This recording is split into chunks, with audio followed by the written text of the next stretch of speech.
Have you ever wondered what would happen if the most powerful person in the world was also the most broken?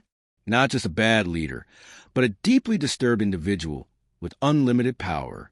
This isn't a hypothetical question. It actually happened. This is the story of Commodus, an emperor who inherited the entire world, and all he wanted to do was set it on fire. It's a story that feels almost too strange to be real. A look at what happens when a man who has everything decides that the only thing that makes him feel alive is cruelty. Imagine the pressure. Your father is Marcus Aurelius, the philosopher king, one of the most respected and beloved leaders in all of history. Everyone expects you to be him, to be wise, to be a pillar of duty. But from a young age, it was clear that Commodus was different. He didn't care about philosophy or military strategy. While his father was on the cold frontiers, leading the legions and writing about self-control, Commodus was back in Rome, surrounded by luxury, indulging his every whim. He was a kid who got everything he ever wanted, raised to believe he was the center of the universe. When his father died, he was finally free. The weight of expectation was gone, and the world was about to see what had been growing in that shadow all along. Commodus was obsessed with gladiators. We all know this, but it's important to understand why. It wasn't about a love of sport or martial skill. It was about performance and control. He would step into the Colosseum, the biggest stage on earth, to fight, but it was all a lie. His opponents were often terrified prisoners who had never held a sword, or professional fighters who knew that if they even landed a lucky shot, they and their families would be killed. So they would play along, letting him heroically defeat them while a captive audience of 80,000 people was forced to cheer. But sometimes, his performances took a much darker turn. He would stage hunts, where his victims were disabled citizens, men who had lost limbs in the wars, people who couldn't fight back. He would walk among them with a club and kill them one by one. Can you imagine being a senator, forced to sit there and watch your emperor murder cripples for sport, and knowing you had to applaud? It was about pure, sadistic humiliation for both the victims and the audience. When you can do anything you want with no one to tell you no, reality can start to feel optional. Commodus's ego grew so large it started to consume the world around him. He decided he wasn't just an emperor. He was a god, specifically the reincarnation of Hercules. He started appearing in public wearing a lion skin and carrying a club, demanding to be worshipped.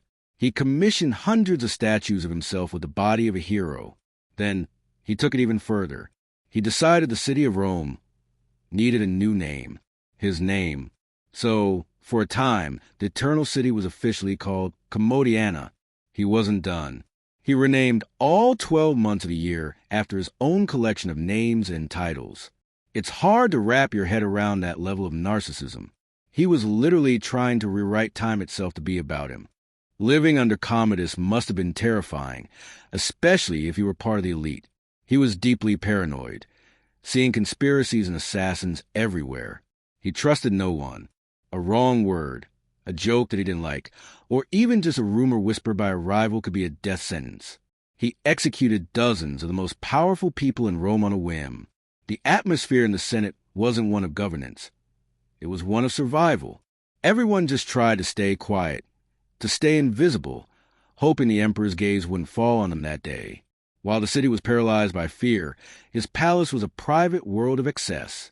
He retreated from the duties of running an empire and surrounded himself with sycophants who would indulge his every desire. He was a man-child with absolute power, and the only thing he seemed to want was to be entertained, no matter the cost.